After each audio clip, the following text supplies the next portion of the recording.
information. This commitment goes straight to the top.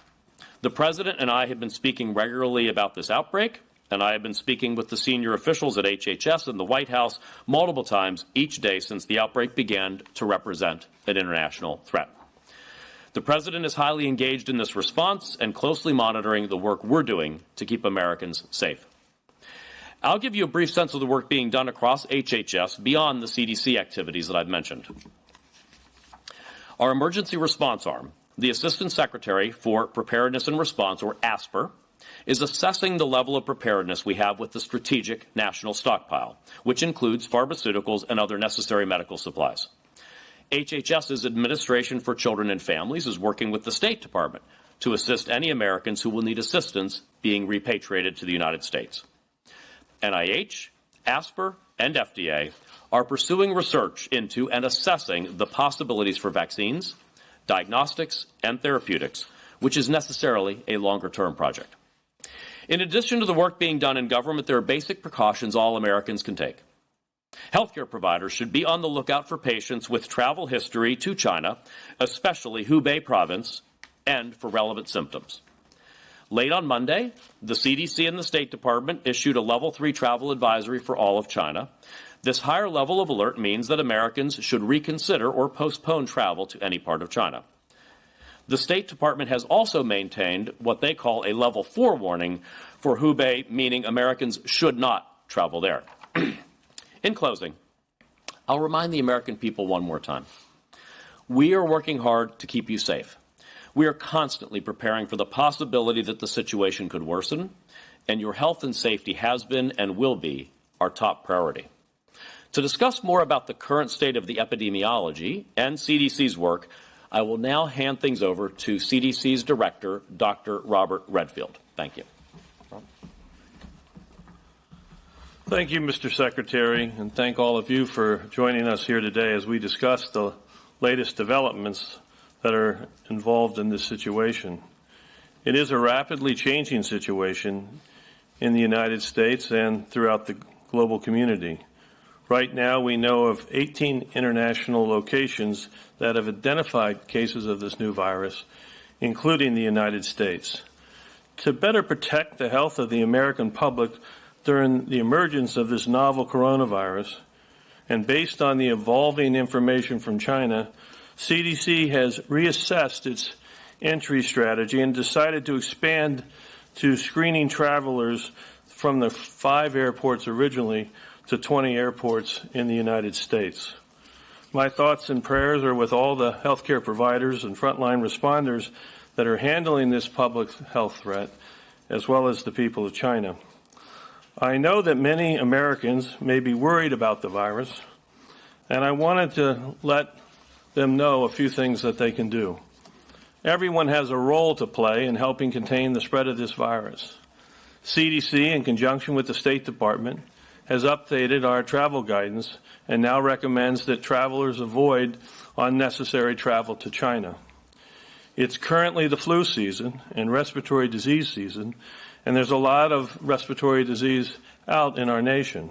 We recommend washing of the hands, covering your mouth when you cough, staying at home if you're sick. For healthcare providers, we ask them to be on the lookout for people with a travel history from China, especially Hubei province, if they develop fever and respiratory symptoms. And if you're a healthcare provider that's caring for a confirmed patient, we ask you to follow the recommended infection control procedures. For all people that may have this infection, we ask you to follow the CDC guidance on how to reduce the risk of spreading your illness to others. And for people who may have had close contact with someone who is a confirmed patient, we ask them also to follow that guidance, and if you have symptoms, to contact your healthcare provider. Right now, there is no spread of this virus in our communities here at home. This is why our current assessment is that the immediate health risk of this new virus to the general public is low in our nation.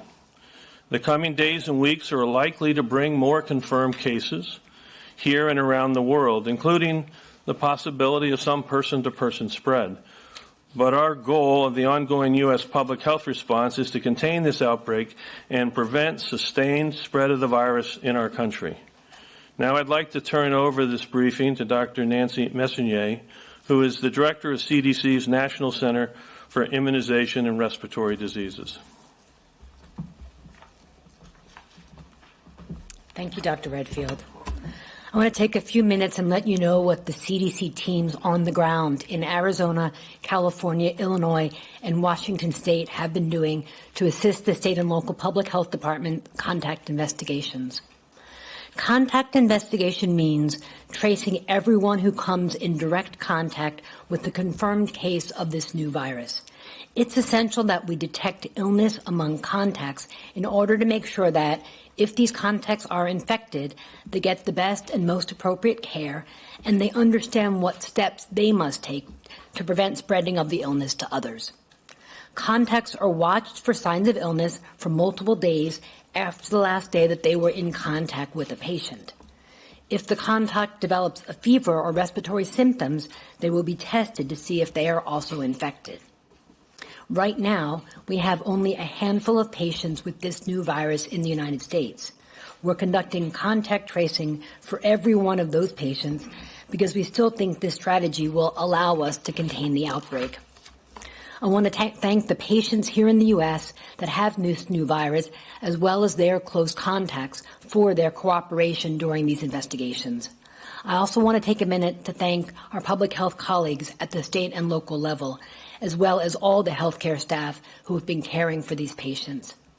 Our ability to coordinate and react this quickly is entirely dependent on those collaborations. The we here is not CDC in isolation, but our state, local, and territorial partners, as well as other federal agencies. As Dr. Redfield said, right now we think the risk to the general public in the United States is low. But risk is dependent on exposure, and while the vast majority of Americans will not have any exposure, some people will, and therefore will be at greater risk of infection. For example, healthcare workers caring for patients with confirmed infection and other close contacts. They need to be vigilant, and the people around them need to be vigilant. As the Secretary said, there is much we need to learn. Every day we learn more, and every day we assess to see if our guidance or our response can be improved. As this response evolves, CDC will continue its aggressive public health response strategy, working to protect the health and safety of the American public. I'll now turn it over to Dr. Fauci. Thank you, Mr. Secretary. Nancy, I'm going to give you a brief snapshot of the countermeasures in the form of diagnostics, therapeutics, and vaccines that are being investigated and pursued by the NIH, by our grantees, contractors, and by our collaborators in industry. First, with regard to diagnostics, the CDC has rapidly developed a diagnostic based on the published sequence of the virus. The NIH, together with the CDC, will be working on next-generation diagnostics that are more point of care so that we can get them more distributed to people throughout the country and the world. Next is therapeutics. There is no proven therapy for coronavirus infection. Yet there are now ongoing studies that have been initiated with the previous experience we had with SARS and with MERS. For example, back then and between those outbreaks and the current one, a number of antiviral drugs have been tested in vitro, in some animal models, and even in the field, anecdotally, with historic controls. One of them is the antiviral remdesivir, which some of you may remember was used as one of the elements in the clinical trial against Ebola. And the other one that is now being used on a compassionate basis by some in China is Kaletra, which is a combination of two antiretroviral drugs. Again, I must emphasize, there's no proven efficacy of these, but they are being pursued together with the screening of a number of other agents. I might point out that is why it is so important that we get isolates of the virus, which we will soon have, both particularly from the individuals in this country who have now been infected, the 5 individuals that you've heard of. The other is monoclonal antibodies. When we were dealing with SARS, we developed monoclonal antibodies as potential therapeutics. Again, no proven therapy because they were not used. They were only used in vitro and animal models. Given the somewhat close homology between SARS and the new novel coronavirus, there could be some cross-reactivity there that could be utilized. However, what we're really trying to do, and we will have it soon, as we get specimens from individuals who are infected, that we will then be able to clone their B cells and make specific monoclonal antibodies against the novel coronavirus. And then finally, and most importantly, vaccines. We have already started at the NIH and with many of our collaborators on the developing of a vaccine. The one at the NIH that I'll just mention very briefly is in collaboration with a company called Moderna, and the platform is a messenger RNA platform. When the Chinese isolated the virus, they put on a public database the sequence. Given the technology of the 21st century, we were able to use that sequence, pull out the gene for the glycoprotein spike of the particular coronavirus, and make that the immunogen to be used in a vaccine. Right now, that's being prepared. I anticipate, with some cautious optimism, that we will be in a phase 1 trial within the next 3 months. I want to emphasize, because it's sometimes confused, going into a phase 1 trial does not mean that you have a vaccine that's ready for deployment. It will take 3 months to get into the trial, 3 months to get safety and immunogenicity data, and then you move into phase 2. What we do from that point on will be determined by what has happened with the outbreak over those months. Remember, we made a phase 1 trial with SARS, and we never had to use a vaccine. But nonetheless, we are proceeding as if we will have to deploy a vaccine. In other words, we're looking at the worst scenario, that this becomes a bigger outbreak. So in summary, there are 3 types of interventions that we're working on: diagnostics, therapeutics, and vaccines. And we will keep you posted as we make progress in each of these. Thank you. Great. Thank you very much, Dr. Fauci, Dr. Redfield, Dr. Messonnier. At this point, we have time for questions from the media on the topic of the novel coronavirus. So, Ricardo, do you want to get us started?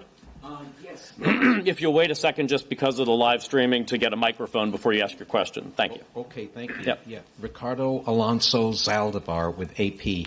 And my question, could you please update us on what is known about the asymptomatic transmission?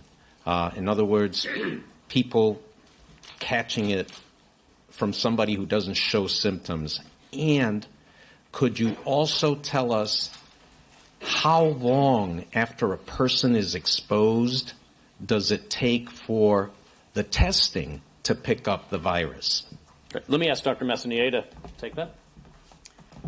Sure, thank you. And those are really important questions. There have been isolated reports of asymptomatic infection from several countries.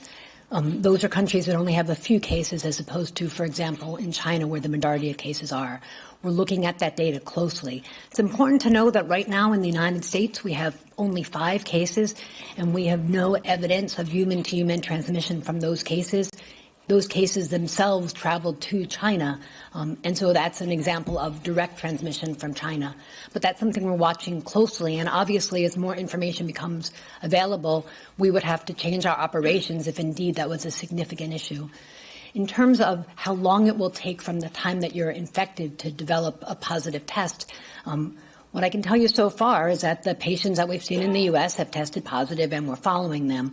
But the way that we're looking at close contacts is by doing more than one test, so that we can understand if, for example, we pick them up initially and they're not infected, and then later on they go on to develop disease. As many of you know, that is something we do see in other infections, where there is a period of time early where you have mild symptoms before you go on to more significant disease. The PCR test that we have, we've really rapidly turned around from having sequences available online to being able to get a PCR. It's a testament to CDC laboratorians' ability to do something really rapidly, and I'm proud of them. But as Dr. Fauci said, we're going to continue to work on other diagnostics that can also help us to understand better the spectrum of illness. Thank you very much. How about with the leather jacket here? Thank you. Thank you. Robert Delaney with the South China Morning Post. I just wanted to follow up on media reports that the White House is considering travel restrictions from China to the U.S. And the other question I had was about the offer for the CDC team to support a solution by working with the health authorities in China. Can you give us some more information about what the response from China has been to that and who has been involved in that interaction? Thank you. So in terms of travel restrictions, as I mentioned in my opening remarks, it's important to not take anything off the table with a rapidly emerging novel infectious disease. We will be constantly assessing the appropriate public health measures to be taken based on the science, evidence, and epidemiology that we learn, including some important information, as Dr. Messonnier spoke about and as I spoke about in my opening, that we hope to learn by working on the ground in China as quickly as possible so we can see raw data, raw evidence, and help design the types of studies and analytics that really are needed. That leads to your second question, which is the offer that we have made, which we do hope that the Chinese government will take us up on, that CDC experts are standing by, ready, willing, able to go immediately to China, either on a bilateral basis or under the auspices of the World Health Organization. So I have been directly engaged in those discussions with Minister Ma, the Chinese Minister of Health, as well as with the Director General Tedros of the World Health Organization. And Director General Tedros just had meetings this morning in China, so what would be Tuesday morning in China, with senior-most officials. I found my interactions with the Chinese government to be very productive and cooperative, and I am hopeful that we'll have a positive resolution and be able to deploy, especially under the auspices of the World Health Organization. One thing that we can do is, in fact, let me ask Dr. Messonnier to talk a bit about what we do or Dr. Redfield, what we do when our teams go, how we provide assistance with the CDC. Currently, we do have a CDC office in China that's embedded in the China CDC. We would add our personnel there to help them really define the epidemiology and answer some of the critical questions that were asked about asymptomatic transmission, for example, in particular, and what is the incubation period, since there's been such a wide range. We also can assist them to begin to understand really the spectrum of infection. We've developed a diagnostic test that we can use to actually tell after the fact when somebody is actually recovered, were they actually infected or not. So this is the critical thing we do. We augment laboratory support, but most importantly, we augment the epidemiology capacity to answer these critical questions that are so necessary to understand for future public health action. Thank you, Dr. Redfield. In the green there. Is there talk of appointing someone to a coronavirus czar role? So at this point, this is a public health issue. Our department is leading this effort. It's a public health matter. It is what we do. It's our day job, is preparedness and response for public health matters. We are tightly coordinated across the interagency throughout the federal government. So as other departments, whether Homeland Security, State Department, Transportation, Commerce, we're all working together in a very transparent way under the leadership of the National Security Advisor. So there's a full interagency process, but the lead right now is very much a public health preparedness and response activity led by HHS. Thank you. How about there in that? Yep. And then we'll go to you. Chia Ching with United Daily News Group Taiwan. Secretary, Taiwan has confirmed 8 cases already, but Taiwan is excluded by WHO. Would you be concerned that Taiwan may not be able to receive the latest updates from WHO? And how would U.S. enhance cooperation with Taiwan on this matter? Thank you. Thank you. So we always work to ensure close collaboration with Taiwan. This is a public health matter, not a political matter in any way, and certainly work to ensure the technical expertise and exchange of information happens. And as the United States can help to support that effort, we certainly continue that. And then, Hey, Mr. Secretary, Lev Vashel, Stat. You said more transparency and more cooperation from the Chinese government was the best response. So beyond allowing the CDC team to join them there, what measures would you like to see that government take that it hasn't yet?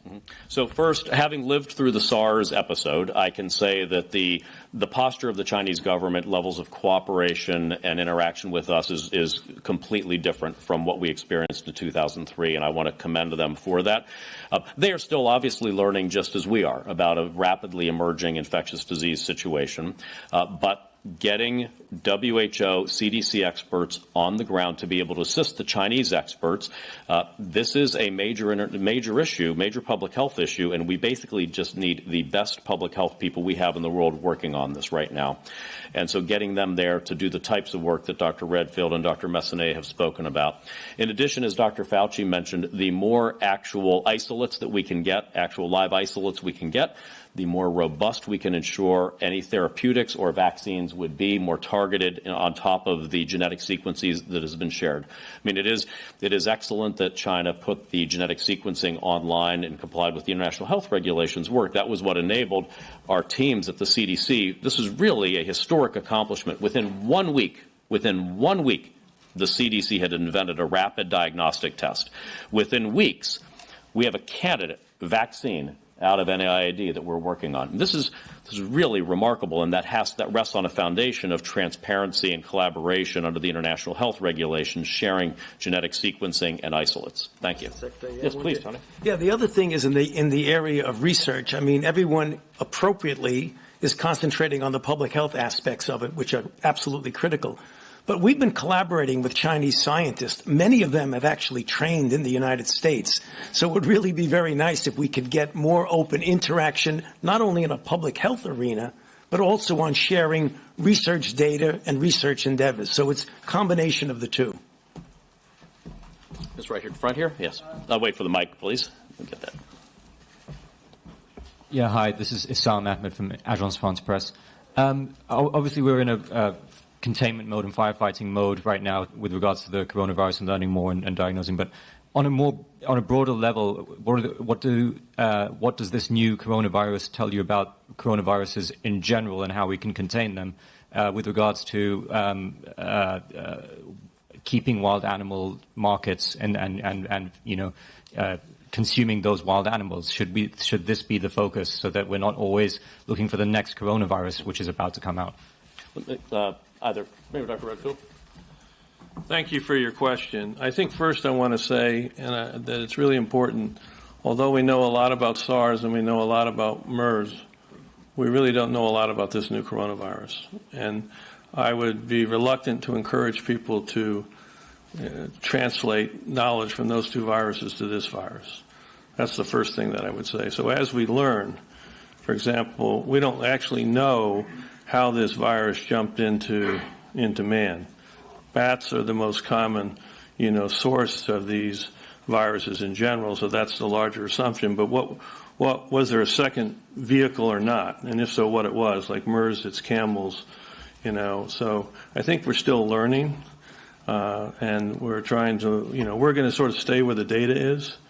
But I would just caution us from taking lessons from MERS as a pathogen and lessons from SARS and say, okay, we know, because neither of those, for example, had significant asymptomatic transmission. And as was alluded to, we're trying to figure out, is that just a rare event or is it more? So again, I think we just have to wait and see what we learn over the next couple of weeks. Thank you. The black blouse? Yep, you. Thank you.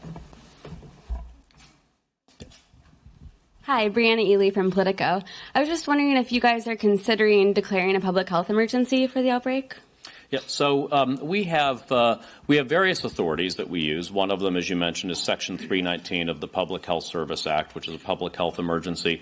I will use that authority whenever it's recommended by our public health officials that they believe any incident is of sufficient stature to invoke it, as well as when the authorities implicated by that are necessary. I think it's very important to remember where we are right now. We have 5 cases in the United States, each of those individuals with direct contact with Wuhan, and no person-to-person transmission in the United States.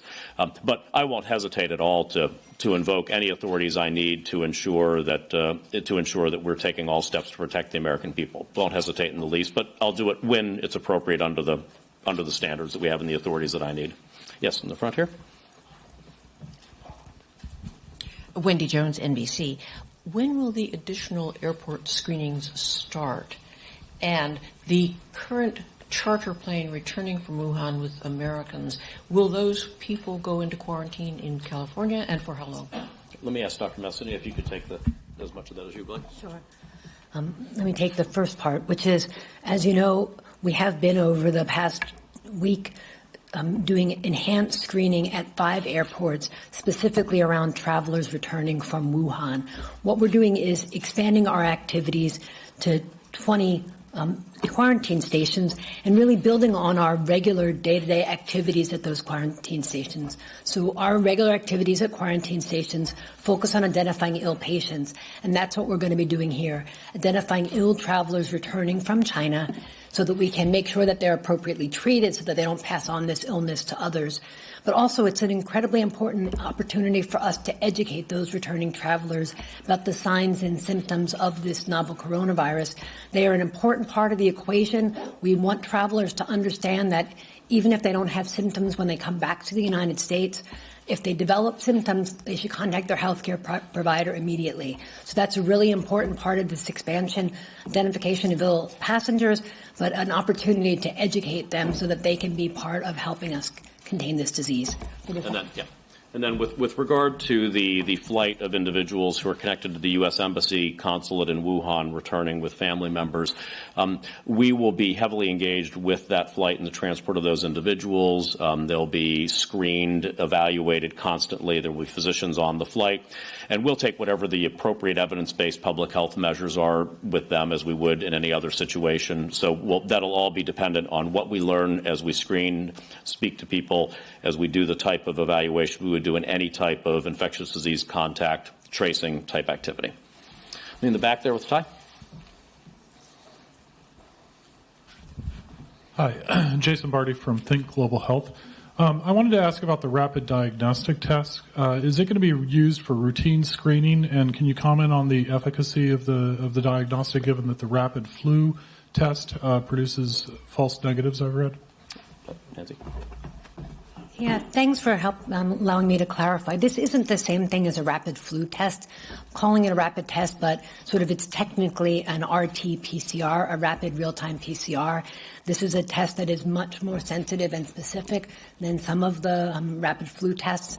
Right now, it's only available at CDC, and that's really because before we roll it out to our local partners, we want to make sure that it is as good as possible. You know, developing a rapid test this quickly is hard, and if we're going to pull it out farther than CDC, we want to be sure that it has appropriate sensitivity and specificity. In this kind of situation, is it exceedingly important that we don't misdiagnose somebody and say that they don't have disease when they do, or alternatively, scare them when we do so unnecessarily.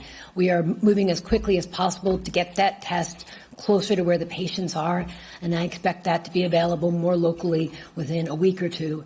And then hopefully, eventually, as Dr. Fauci was talking about, there'll be more availability of these tests through other means. But the CDC test, as quickly as possible, we're getting it more local. In the back there next to Yasmin? Yep, thank you. Hi, Lenny Bernstein, the Post. Over the weekend, there began to be concerns about containment within China. What's the latest thinking on that?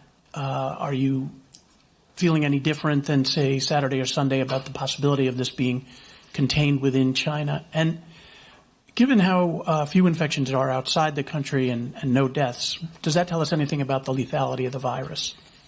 So it's obviously spreading rapidly within China. I think at this point, I believe close to 50% of the new cases are outside of the Wuhan province where we've been focused on. But let me ask Hubei province with Wuhan in it. Let me ask Dr. Redfield if he could talk a bit about the evolving nature of the disease over the days. It's clear that the outbreak in China is continuing. I think those of you who are following the case numbers know there was, I think, almost 1,700 new reported cases in the last 24 hours. I think you've also seen from the China response that they've mixed, and we talk about this word containment and mitigation. It's not like there's a point where you switch from one to the other. we integrate the two, and China's clearly moved to a number of mitigation strategies, advising or canceling public large events and large gatherings. Obviously, a lot of what they've done in terms of changing travel areas. So I think clearly at this stage we have an ongoing outbreak in China. We need to continue to watch. There clearly now is evidence of human-to-human transmission outside of that one province. There's now over 30 provinces in China that report cases. So again, this is one of the reasons we're hopeful that we can get our experts in to work alongside to help try to get a handle on helping them with their broader containment strategy. But I do think it's a merged thing between what they're doing from containment and how they're starting to do certain mitigation strategies. Up in the front here. Yes. Oh, yeah, then we'll go here first in the front, and then the other front. Hi, Tom Rousey, ABC 7 News. I had a question. Drugstores are reporting they've had a run on people buying masks. I think it's increasingly likely that other Republicans will join those of us who think we should hear from John Bolton. And whether there are other witnesses and documents, well, that's another matter. But I think John Bolton's relevance to our decision has become increasingly clear.